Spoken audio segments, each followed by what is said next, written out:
News, New York.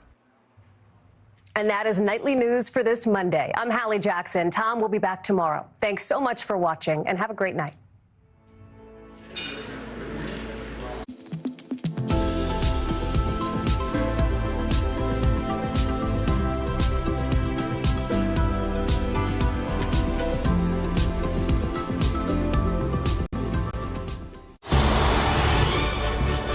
KUAM TV8, home of the Milan Cortina Olympics. Coverage begins February 6, 2026.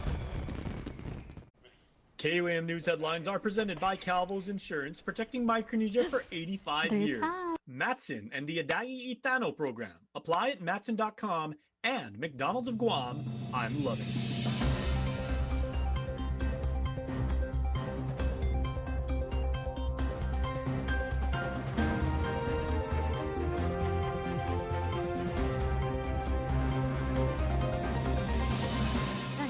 KUAM News Primetime. With the budget battle settled, lawmakers now turn to systemic fixes at the Guam Memorial Hospital and a push to secure cancer care funding. I'm Nevaeh Anderson with more on this next. Plus, I'm Matsuki Hirayama with how a new major study on invasive hornets reveals its devastating impacts on the honeybee population on Guam. Public Health reports one confirmed case of locally acquired leprosy. We speak to one local health expert about the disease, how it spreads, and what's being done to eliminate it. More coming up. Hafide and good evening. Welcome to KUAM News Primetime. I'm Destiny Cruz-Lingus. Thanks for ending your day with us.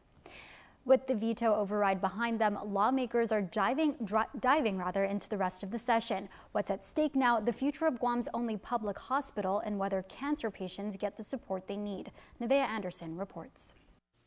Kicking off October's legislative session on Monday, after weeks of grueling debate, Guam lawmakers have voted to override the governor's veto of Bill number 44, cementing the fiscal year 2026 budget into law.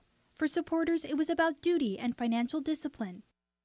A balanced budget, a budget that can move forward and keep promises that we have made while keeping operations for our government of Guam robust. Senator Shangu Matautau said this budget strikes the right balance between resources and restraint.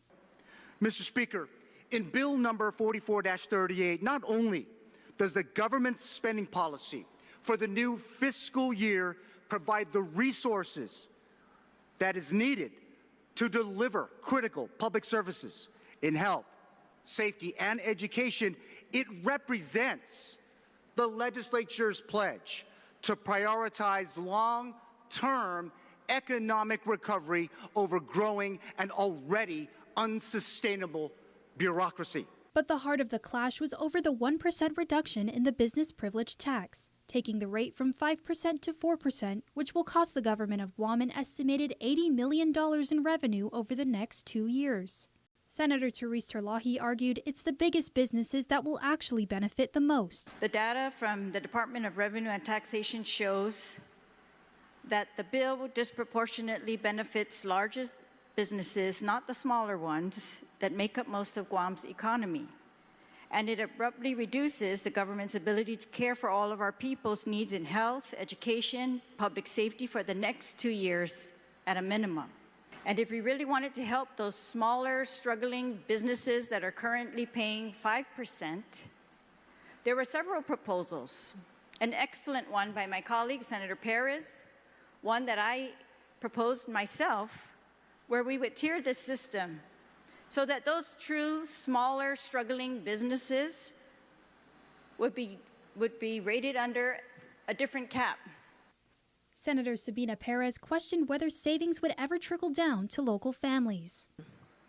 The rollback of the BPT in a budget bill, the loss of income tax revenues due to the defunding of agencies or programs in whole or part due to the One Big Beautiful Bill Act, results in the shrinking of local government coffers that will exacerbate addressing issues that proponents of the bill are likely to, were quick to highlight.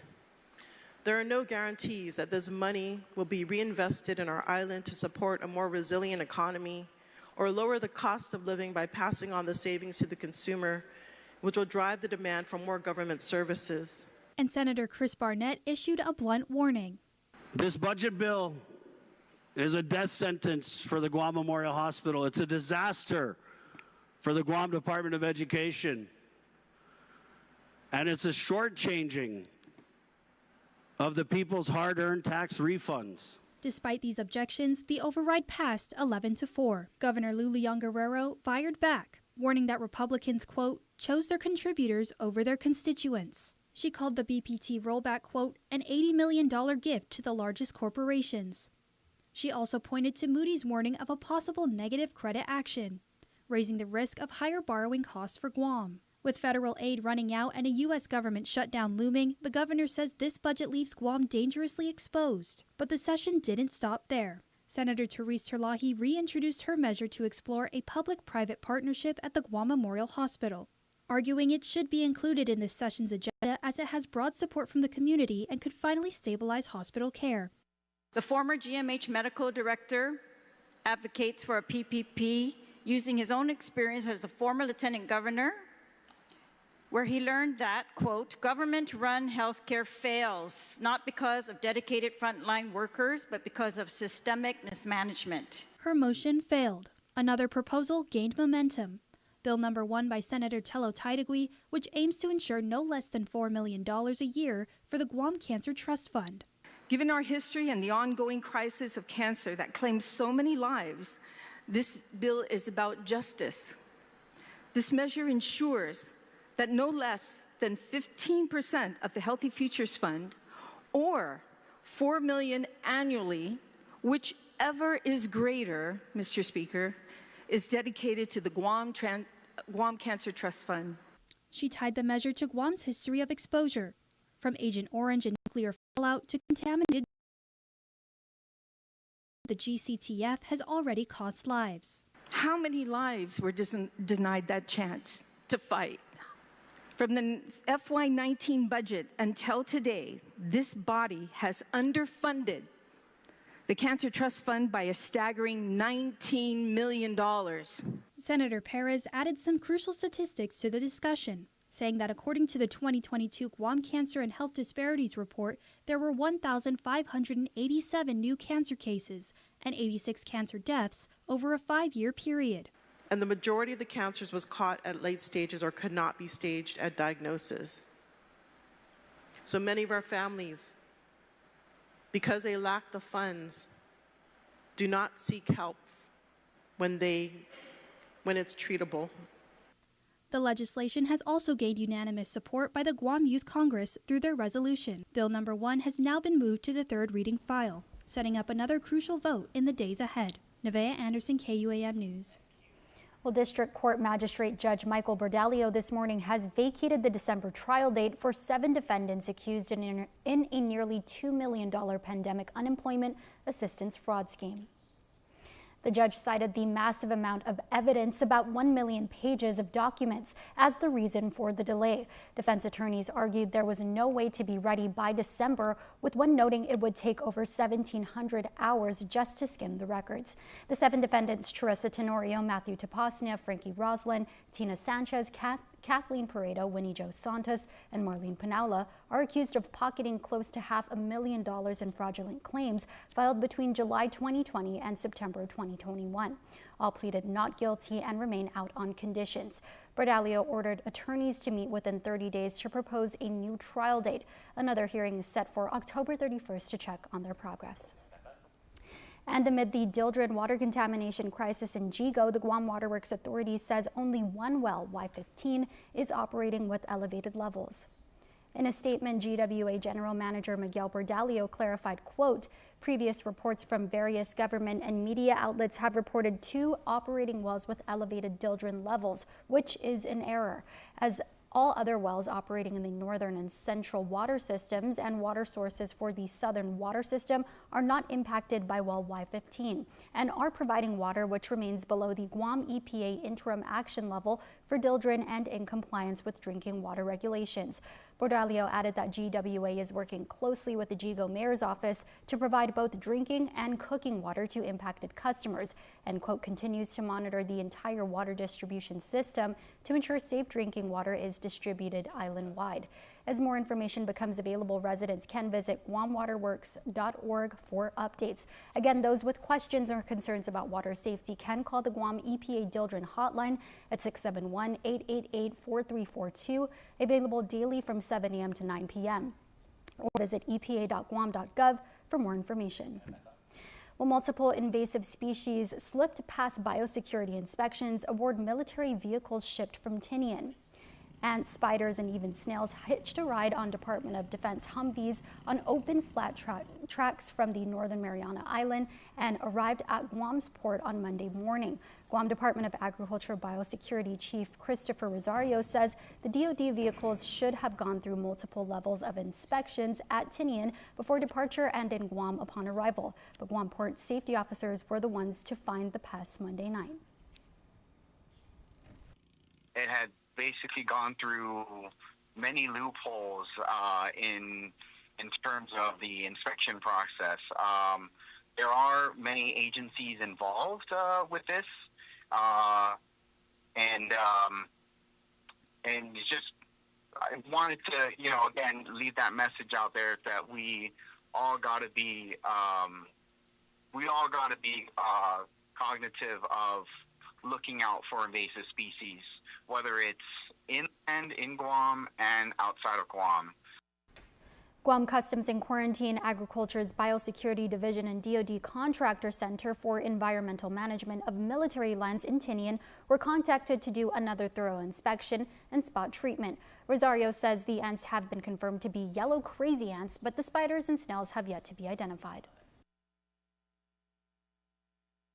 I want to mention that it just basically goes to show that invasive species can hide in nooks and crannies of vehicles, in containers and flat racks, whether it's in an open environment or a closed environment.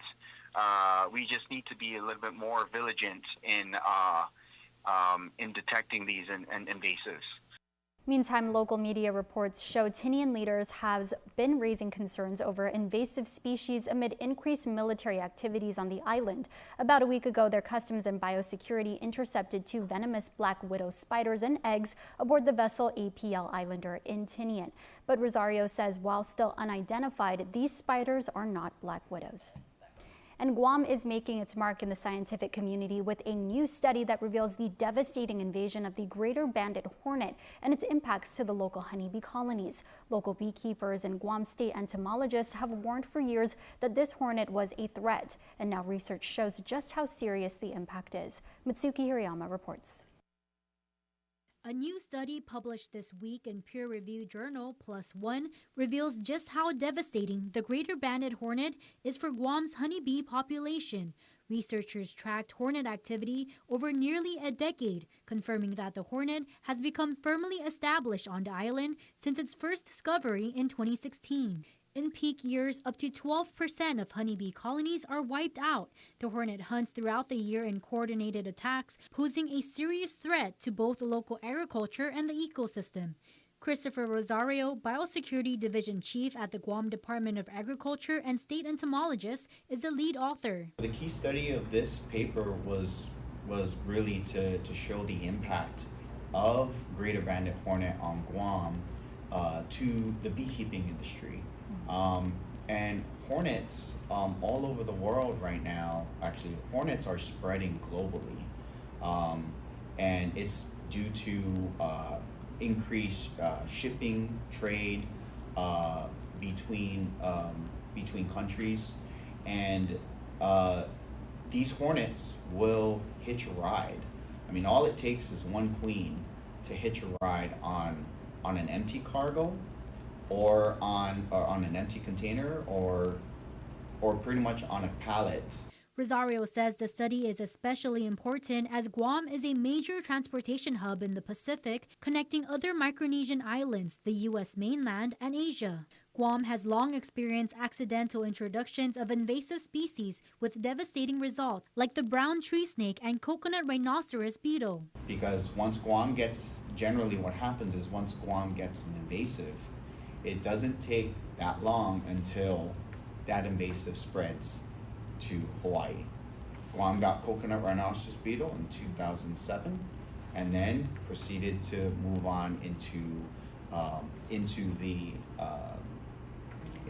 Micronesia Islands, Rhoda, Marshall Islands, and then, of course, now Hawaii is affected by this beetle. He says this study will help regulatory agencies and the scientific community to better prepare for these invasions with rapid response efforts. Before this study, greater banded hornets were not on the radar for invasive species, and neither were they ever very well studied. They were mostly studied in its native range, but now studying it in its invasive range or in outside of its native range really gives the scientific community better information as to how to manage this hornet if it were to ever get into their country or their island jurisdiction. And the study's findings are helping guide the fight against the hornet here at home. The Guam Department of Agriculture is using new tracking methods, moving from tiny radio transmitters attached to hornets to Bluetooth transmitters to locate nests and control the spread. Through the amount of data that was collected over the years, we feel that, yeah, hornets are a big problem, not just for bees, but also for the community. Also, for basically as a public health hazard, right? These are stinging insects, stinging wasps, sting multiple times. So, you know, people with bee allergies can potentially be affected. He says public involvement has been critical with the help of local residents and beekeepers reporting sightings. The beekeepers in the community really made the contribution to this paper, in that reporting this pest helped us generate that and helps us now tell the story of how hornets are invading, how Vespa tropica, greater banded hornet, is invading Guam. The department is urging the public to continue reporting hornet sightings, especially during the wet season when activity spikes. Meantime, research continues to pinpoint where these hornets specifically came from and its eating habits to find out whether it's making an impact to other pollinators. Matsuki Hirayama, KUAM News. Time for a quick break. You're watching KUAM.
Don't need to work break, keep the smile on your face.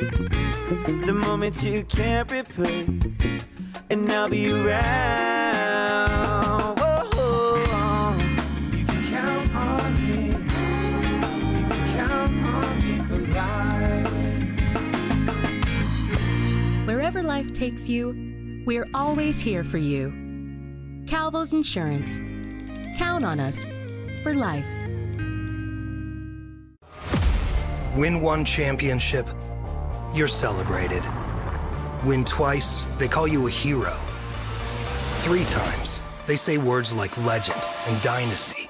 4, 5, 6 titles, they'll say enough is enough. But when you've won it all 7 times, what's left to say?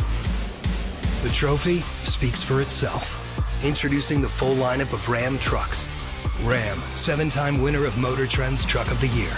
Anything's possible. I push to the limits. I climb every wall. I keep on believing. Anything's possible. If there's one thing we've learned, it's never to underestimate underestimate the spirit and strength of the people of our island home, which is why at Bank of Hawaii, you, your dreams, and your possibilities will always have a home. Reach your possible with Bank of Hawaii.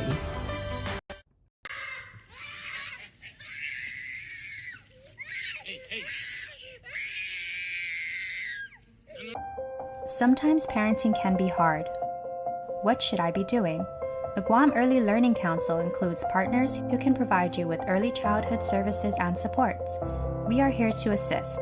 For resources and information, simply call 311 Monday through Friday from 8 a.m. to 5 p.m., excluding holidays. Early connection can change everything.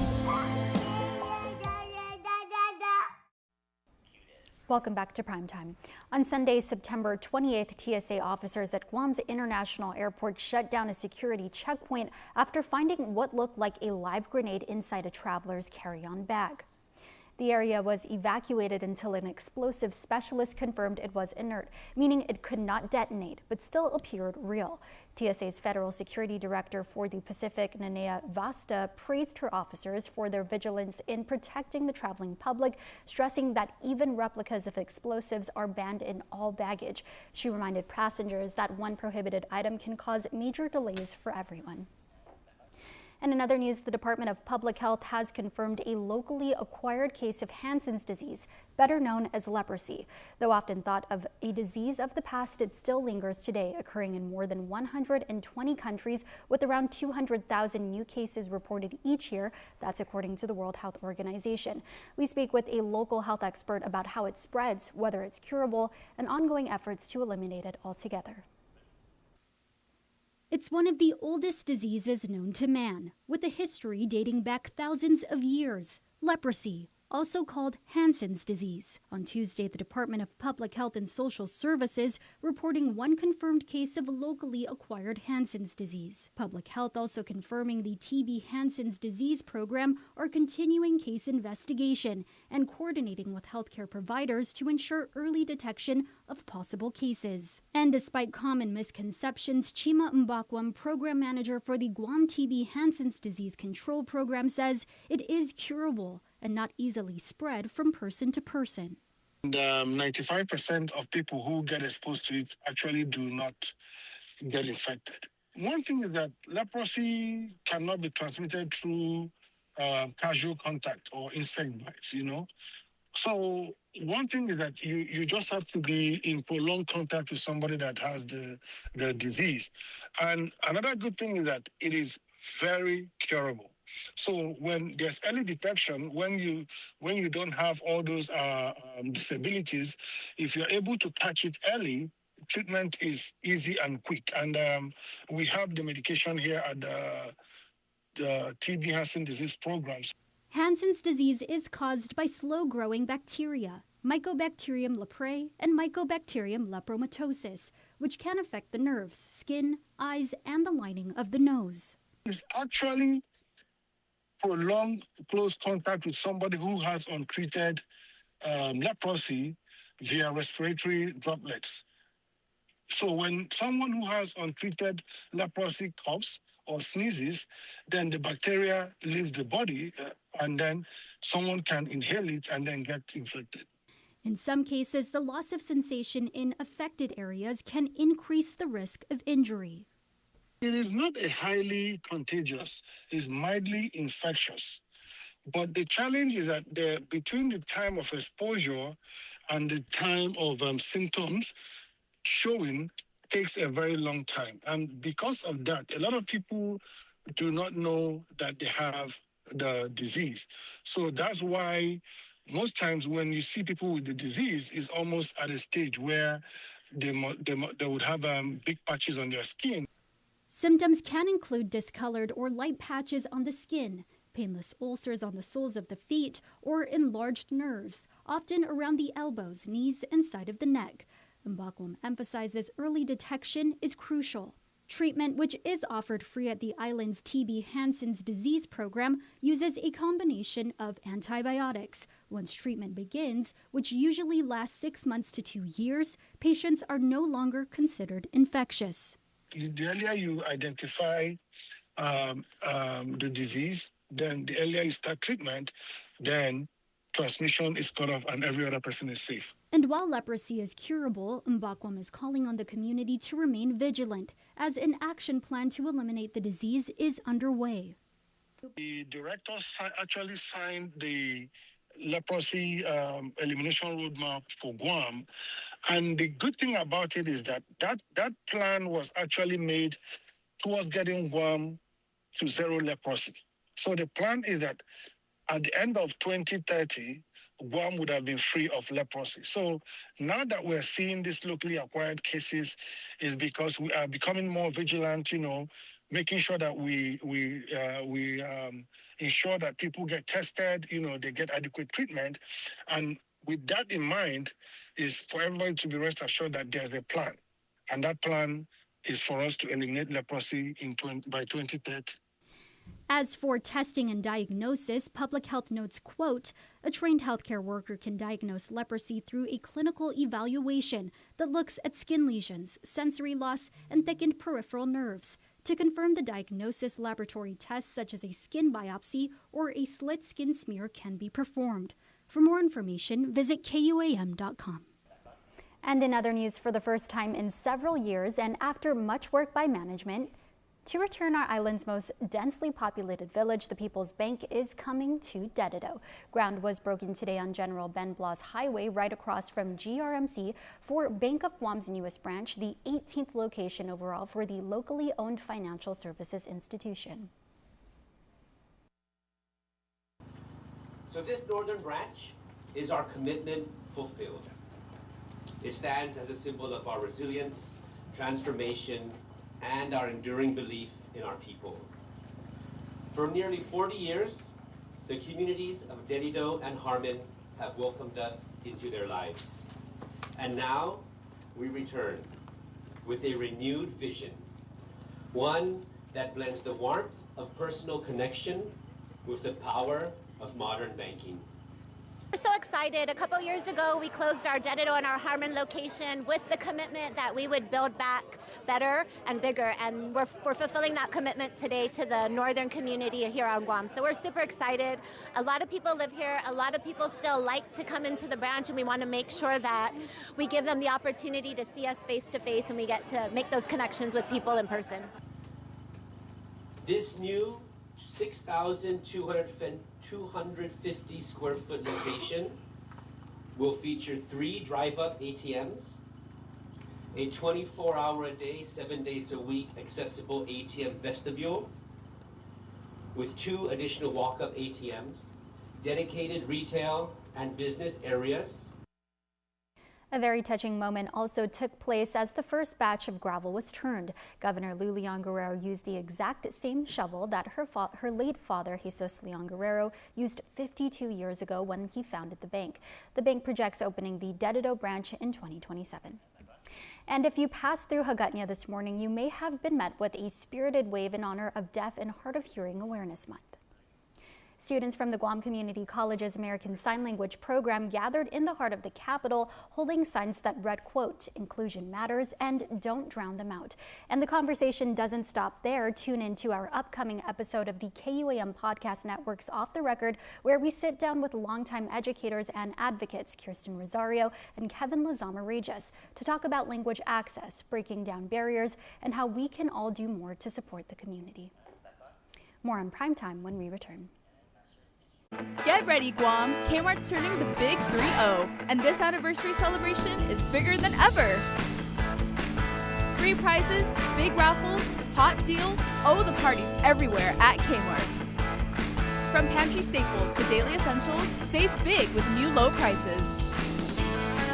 And with surprises popping up throughout the store, there's always something to make you say, oh! Kmart Guam, celebrating 30 years with savings, surprises, and fun for everyone. Oh, it's on, Guam. It's happened. The gold mine of McDonald's chicken has been struck. Added to your snack wrap and McCrispy and made for dipping. It's special edition gold sauce.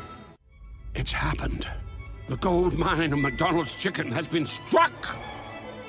Added to your snack wrap and McCrispy and made for dipping. It's special edition gold sauce.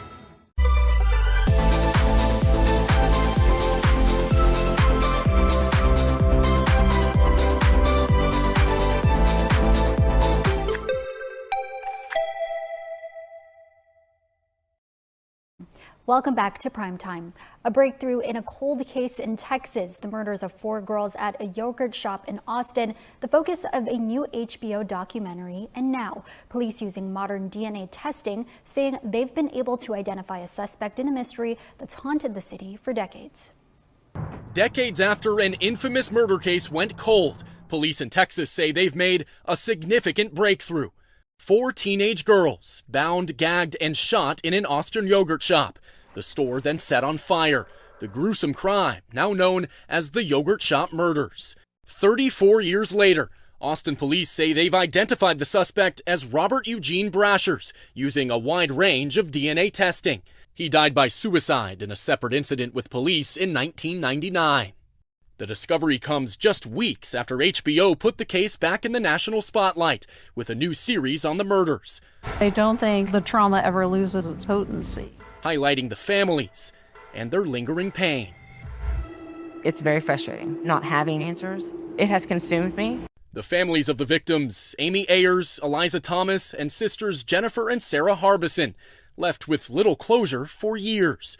In 1999, 4 men were arrested, 2 of them tried and convicted. Their convictions later overturned. Now Deborah Brashers, the suspect's daughter, says she's not surprised her father has been tied to this case. It sounds like my father. It's something my father would do. Robert Brashers served time for attempted murder in another case, and Missouri authorities linked him to 3 other killings. If you could speak to your father today, what would you tell him? I've never truly thought about that. I hate you. He's a coward. He deserves to be here and be put through whatever he put other people through. Austin police are set to detail their findings Monday, bringing closure to these families who never stopped hoping for answers. Ryan Chandler, NBC News. Now to President Trump taking action amid growing threats against ICE agents ordering troops to Portland, Oregon to protect ICE facilities. President Trump applying pressure to his immigration crackdown, saying he's sending troops to Portland, Oregon to protect ICE facilities and, quote, authorizing full force if necessary. State leaders pushing back. There is no threat to national security, and there is no need for military troops in our major city. It comes after Attorney General Pam Bondi said she's, quote, deploying DOJ agents to ICE facilities to increase security. DHS recently saying ICE officers are facing a more than 1,000% increase in assaults. Just this week, authorities say a gunman targeted agents during a shooting in Dallas, killing 1 detainee.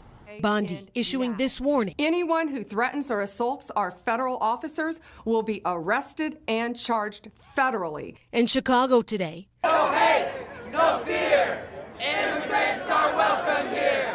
Hundreds demonstrating against immigration enforcement in the city. We are here to say that ICE needs to stop its reign of terror on our communities. And in Iowa, outrage after ICE says it arrested the head of the state's largest school district Friday. The Des Moines superintendent is from Guyana. DHS says Ian Roberts says he came to the U.S. in 1999 on a student visa and was given a final order of removal by an immigration judge last year. The agency says he has existing weapon possession charges and had a loaded handgun, hunting knife, and $3,000 in cash at the time of his arrest. And tonight, the Des Moines School Board is meeting for a special session to determine next steps. 38-year-old Andrew J. Polaris Polanco was reported missing after his vehicle was found submerged in floodwater on Friday. Emergency crews were not able to reach the vehicle due to the swift water current. Severe flooding across the valley on Friday, creating hazardous road conditions. Call after call Friday afternoon for water rescues. Cars stuck in the Indian Bend Wash in Scottsdale. One man losing his life. His car was found submerged Friday night near 77th Street and Garfield. Only the trunk visible above the water. No sign of him until Saturday morning, when his body was found downstream. Indian Bend Wash was a problem spot for drivers, with Scottsdale Fire being called out to 3 separate swift water rescue assignments Friday afternoon, all at unbridged water crossings. The wash is full quickly. quickly. Scottsdale Fire Deputy Chief Adam Hoster says they experienced an influx of calls on Friday due to the wet weather and flooding that followed. Multiple vehicle accidents we responded to and multiple swiftwater rescue calls. Talk about the potential dangers drivers are up against. These washes have dips, valleys, and then their normal water flow paths that have water in them pretty much year-round. When these rainfalls go through these washes, they fill up quickly and they can get deep quick. He says in some areas they saw the floodwaters rise to nearly 6 feet deep. And people maybe not exercising good judgment and maybe drive through them instead of stopping and turning around. When we get a storm like we did on Friday, Scottsdale City Councilwoman Solange Whitehead says the water accumulates quickly in some areas more than others. While we're prepared, it was much more water than we're used to getting, and I'm just impressed with our staff. They were out quickly closing roads and putting up signage and making notifications. And while drivers need to heed the warnings put up in places like the Indian Bend Wash, you see the sign, road closed, it's in your best interest to follow a direction. At the same time, she says the city is currently working on flood mitigation efforts. We have a whole team of capital improvement engineers, and many of those have expertise in this. Some wonder if the city needs more bridged crossings to help drivers stay safe near the Indian Bend Wash. Solange says she'll be looking into that. In the meantime, she says their work on several drainage projects is ongoing. The data from yesterday's storm is going to factor into some work we're doing in the area right now to expand our drainage work. As for Scottsdale Fire, Deputy Chief Hoster says their annual swiftwater rescue training will continue so they can be ready at a moment's notice. Have our folks make sure they're up to speed and competent in all their rescue training. Whenever you see storms in the forecast, if you come to a wash that's flooded or has fast-moving water, it's best just to stop, turn around, and don't proceed through. Keep it here. You're watching KUAM. Get double the speed at zero extra cost with GTA Fiber. Experience super fast and reliable fiber internet speeds now starting at 200 Mbps to 1 gig with upload speeds just as fast as download speeds and 100 times faster than cable internet. You can enjoy lag-free gaming and clear video calls. Fast is also affordable. Sign up for Fiber 200 for only $70 a month. Visit gta.net or call 644-4482.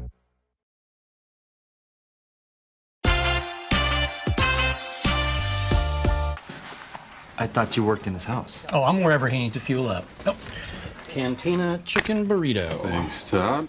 That's the way to do it. You know what? Let me actually get something to wash that down with, please. Yeah, I got you. Easy.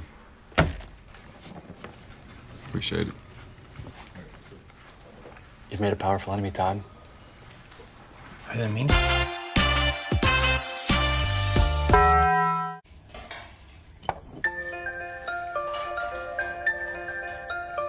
Honey, do you want some milk? Do you ever wonder how your favorite products make their way into your local stores? Most arrive on state-of-the-art Matson vessels that transport containers of food, household items, equipment, and supplies into the islands every week. Because we know that you depend on us, we work closely with our partners to ensure that our shipments arrive on time, all the time, so you can find your favorite products when you need them. We transport the region's most precious cargo that supports successful businesses and promotes a better quality of life for our families. Matson is proud to have been the hometown shipping carrier for Guam, the CNMI, and Micronesia for the past 25 years, and you can count on us to be here for generations to come. And in other news, food and dance are always a selling point at any event, and that was certainly the reality at the Pacific Island Festival. KUAM contributing correspondent Nick Delgado takes us back to PIFA. And Guam definitely came out to represent at PIFA 2025 here in San Diego, but it really was the food that was the star of the entire event. Let's go have a bite.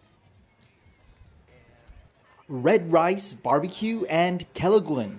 It's what Larry Ekdow of Chamorro Barbecue offers year-round in Southern California. Well, we have the barbecue chicken, we have pork ribs, we have chicken Kelaguen, and we also have the cucumber salad, red rice, So just basically the staples, you know. It used to be my family that I was together with. They're from Guam, from Manila. I'm sorry, and they've been with me we've been doing this for years, and then we just separate ways, and I just continued it. And at PIFA, his story resonated with the long lines of attendees filling their stomachs with some of the faves from Guam. Capital Kitchen's Casey Castro also bringing the heat with the flavors direct from home to a never-ending line. Capital Kitchen is out here at PIFA. Come check us out. This is our 5th time to PIFA, first time since the pandemic. Capital Kitchen, we like to travel around and showcase our Chamorro cuisine. In general, a lot of the islanders, they like to come out and they support. Guam's one of the hottest booths out here. Their lines are always super long. And, we try to bring the authentic version of Chamorro food. So we shipped in all of our ingredients from Guam, even though it was a little bit more pricier for us to do that. But it was important for us to source our stuff from our own farm, bring our hot sauces out here and introduce it to PIFA. We smoked our pork with Tongan wood back home. And the sweets also came in clutch. Elaine Babauta of Sweet Stacks frying up her great-grandma's banana donut recipe. This is the base of our business, but then we've added our menu. We've expanded our menu so you can have it with Nutella, and you can have it with ice cream.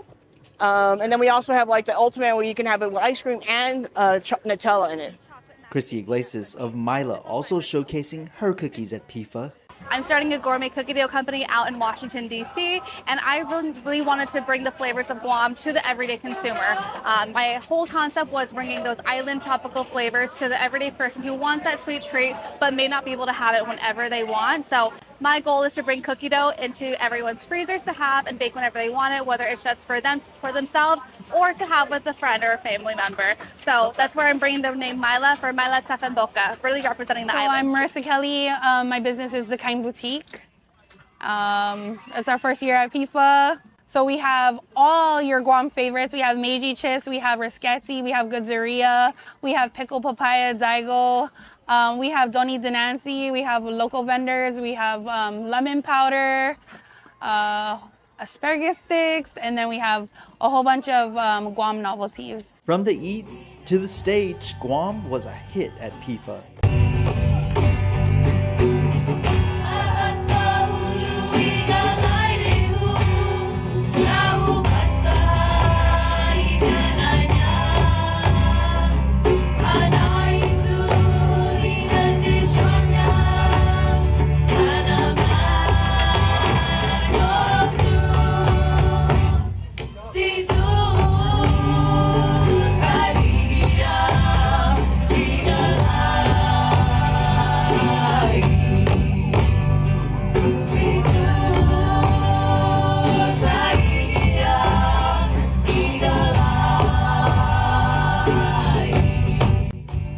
Magical display, with Jayonica Villagomez taking the crown as PIFA's Miss Pacific Islander of San Diego.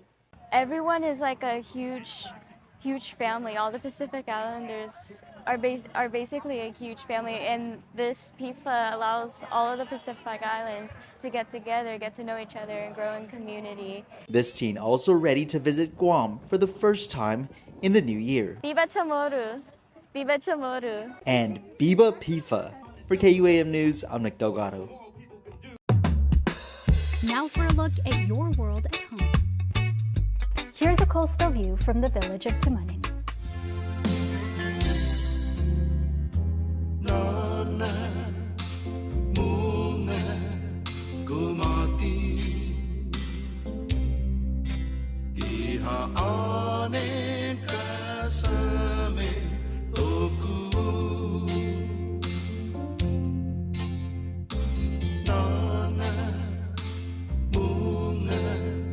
Now it pays to spread the Better Together experience. With our brand new referral program, you can earn up to $150 in account credits for every referral you bring in. That's right, family, neighbors, friends, even your coworkers. Just pass them your account name and account number. When they sign up for Docomo Pacific service and drop your info, cha-ching! Credit applied. So spread the word and start stacking those savings. Additional conditions may apply. Docomo Pacific, we're better together. Go on a journey to discover true health and wellness. At the Medical City, we bring you expert care, cutting-edge treatments, and personalized wellness programs. From wellness checkups to relaxation retreats, nurture your well-being in a place of healing. Explore the Philippines. Experience the Medical City.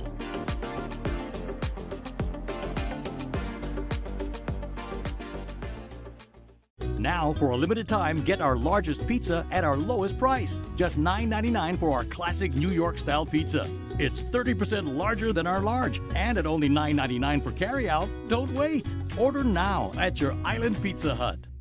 Hafade Guam, Jason Salas here. Man, I love celebrating our athletes. I love celebrating our young people doing amazing things. And we have a young lady in the KUAM News Zoom room right now who is doing both of those things right now, a graduate of the University of Maryland, and now she is at the University of Southern California. Fight on, Trojans. Fight on. You're doing it wrong. You have to do it with okay, the that's right. Yeah, it goes like that. I've seen it both ways. The football players do it like this. But I brought Reese Artero in because Reese is part of the volleyball club program. She's a graduate student now at USC. She is a woman of Troy. So yes, Reese, congratulations on playing club ball, and then that's amazing because you're a grad student playing with. Is it a mixture of undergrads and graduate students? And yes, so it's predominantly undergraduates. Most of them, I think, are sophomores, juniors. There's a lot of seniors this year, though. So it's really great to get to meet other folks in the area and get to see other people who are also interested in volleyball come out. And some of them are from the islands, too, not necessarily Guam, but have some Hawaii folks, have some others. So really excited to work with them and play with them. Hey, and we know how seriously Polynesians take volleyball and everything like that. That's like their second most popular sport, right? Absolutely. Definitely. Okay, so we need to just clarify one thing. Now, Reese has done an amazing job. She's getting her master's degree at USC. And was it nonprofit leadership, Reese? Yes, nonprofit leadership and management. There you go. Okay, there's a lot of work for you when you come back home. But so you're playing club ball now. This isn't the Division I program, even though USC's got like so much history there. They've won multiple national championships. Like half the Olympic team is like USC, and the other half's like all UCLA. But what is it like playing at the club level, like at a school like SC? It's great. Everyone is so welcoming, and everyone's so coachable too. We have our student who participate, and then we also have our coaches. So our coaches are two folks who used to be around USC a lot, so they also have a lot of Troy pride too, a lot of fight on pride there.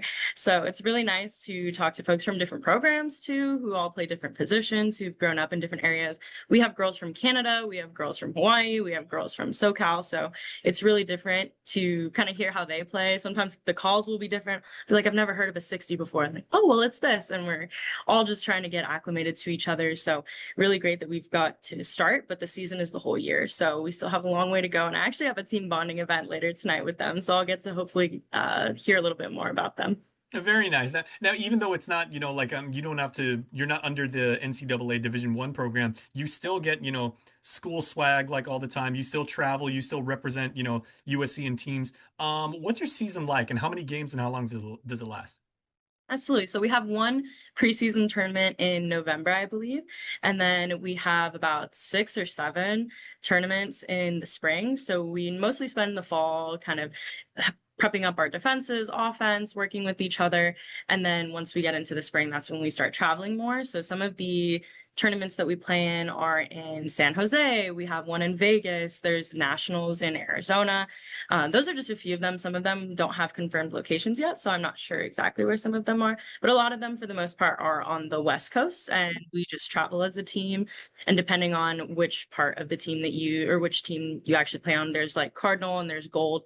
And depending on which one you play on, you might play in different tournaments as well. And again, we can't belabor this point, but I mean, USC is a fantastic film school. They've got a really, really good law program. Got a pretty good med school. UCLA might argue.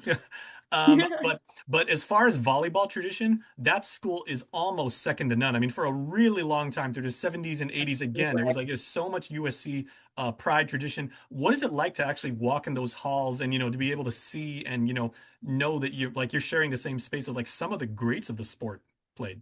It's historic. I mean, you have Olympians, you have people who go on to play pro. There's so many really cool individuals in the area. And even some of the athletes who play on the real team, you know, they come around, and it's really cool to see them around and have like the camaraderie that they have too. Everyone's very strong in their school pride, so it's always crazy to be like, oh my god, I'm wearing like the same shirt as she is in that little promo that they have. So I love it, and a lot of them are super nice too. Like in some other places, I'm sure people are worried about like athletes not always being the nicest, but the few that I've met are so incredibly genuine and just very authentic. So it's been a great experience. Because I mean, you know, they're supporting you because, you know, you never know that you may find somebody that at the club or intramural level may wind up being like a absolute rock star and may make it, you know, up to the D1 team. So I mean, they're just helping themselves out.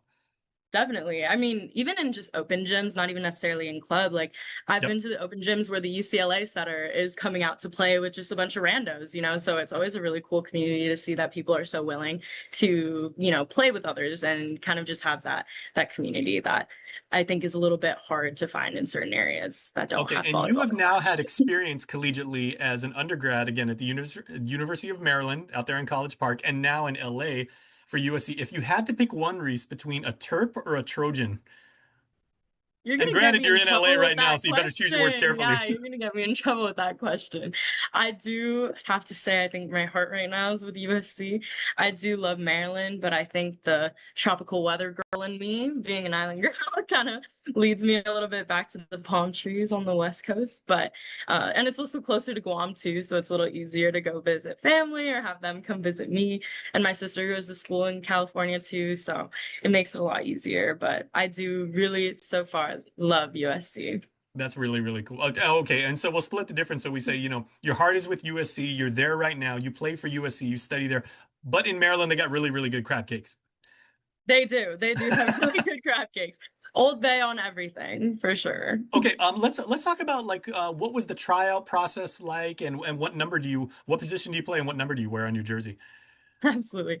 So the tryouts were 3 days actually, and they were overseen by the coaches. So the returnees helped a lot in terms of like facilitating the tryout. There were maybe about 60 or so girls, so it was a pretty decent turnout. That's competitive for 12 spots. And so as of now, we don't have like our teams yet. So like I was saying, there's Cardinal and Gold. So once they split us into those teams, then we get our jersey numbers. Normally I go for number 5. That's what I wore back at Guam High and just in general. So that would be my push, hopefully, if one of the returnees doesn't take it first. But yeah. Guam's auto appearance specialist, Elegant Reflections, has been providing the automotive industry with professional detailing and car care products at its highest quality, from complete detailing, full interior detailing, exterior detailing, headlamp restoration, hand washing, seat and carpet shampoo, engine degreasing, undercarriage cleaning, paint sealant, fabric protection, paint oxidation removal, and so much more. Visit us at our new location. Call 646-5555 for an appointment. Elegant Reflections, Guam's auto appearance specialist, over 20 years of experience.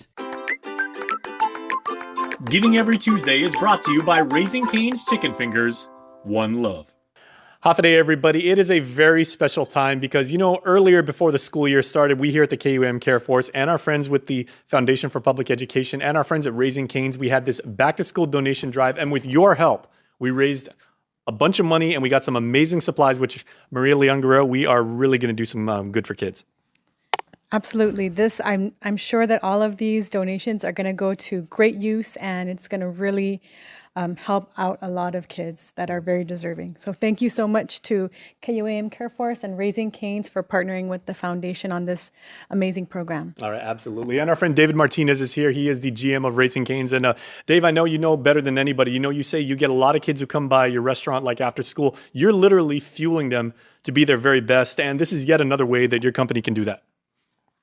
Yes, thank you, Jason. I'm just really glad we were able to partake in this. We're happy to help out the community, not just, you know, feeding them, but also providing for school. And thank you guys for the opportunity. Okay. All right. I've got my guy, Eli Monch here. So, you know, Eli and I are going to be the bookends right here, but we have a very special presentation on behalf of Raising Cane's and the Foundation for Public Education. Wow. $264 and a nickel. And that's all from you. That is all community raised. Maria, on behalf of the foundation and everything, what does this mean for how our community really feels strongly about, you know, the value of school for everybody? Well, obviously, the community can't move forward unless our children are educated, and just giving them these basic needs like backpacks and school supplies, it goes such a long way, honestly, for improving the classroom experience for these kids. So, it's a huge amount of love and effort that's been put into it. So very grateful, and thank you to the community for coming out for our children. We really appreciate it. Mm-hmm. Okay, and as one of our executives on the KUAM Care Force, like Eli, you were telling us at the very beginning, you were like, guys, think about what it means to a kid to have a fresh pack of crayons, a brand new, pencil case to call their own, a backpack and everything, and think about how far that's going to go for our little ones. Yeah, it's a big thing. I mean, people take it for granted when you have not enough money coming in, and these beautiful bags are going to be able to be given to, beautiful little boys and girls, and crayons and pens. It's an amazing thing. So thank you so much. Thank you guys for partnering up with us, and, it's a good thing. So once again, thank you everybody for what we were able to do together once again. And that's the way we do it at the KUAM Care Force, at the foundation, at Raising Cane's, and on Guam. We all do this together. Thank you, guys. Thank you. Thank you. Giving Every Tuesday is brought to you by Raising Cane's Chicken Fingers. One love. And still to come, birthday shoutouts. Win one championship, you're celebrated. Win twice, they call you a hero. 3 times, they say words like legend and dynasty. 4, 5, 6 titles, they'll say enough is enough. But when you've won it all 7 times, what's left to say? The trophy speaks for itself. Introducing the full lineup of Ram trucks. Ram, 7-time winner of Motor Trend's Truck of the Year. News Bites is brought to you by Docomo Pacific Better Together, Fresco Clothing, original custom design apparel of Guam and the Marianas, and the Guam Army National Guard. Live here, serve here. Okay, I know what you guys are saying. Jace, I love News Bites. You guys tell us everything that's going on around the island. Can we get a new batch? Can we, there's a lot more things. You know what? I got you. That's what we do here at KUAM. We aim to please. So we have a new batch of News Bites for you. You can find them all on our website right now. Make sure to go check those out. But Ricky, if you please, there we go. The Sapphire Gala, I love Sapphire. It's a wonderful, wonderful shade of blue. And I love school colors, and St. Anthony's Catholic School has great school colors. And the Raiders are celebrating their Sapphire Gala, 65 years of proper Catholic education for young boys and girls. I went there for 3 years. I love the school. Absolutely amazing. Shout out to Remy Cruz. The gym should be named in his honor, of course, but there's so much history there. So many people come out of St. Anthony's, and they all love it. Make sure to participate in the gala. It is a wonderful, wonderful school that does incredible stuff for our community right there in the heart of Tamuning. All right, casting call. If you would like to be part of a very wonderful production, check this out.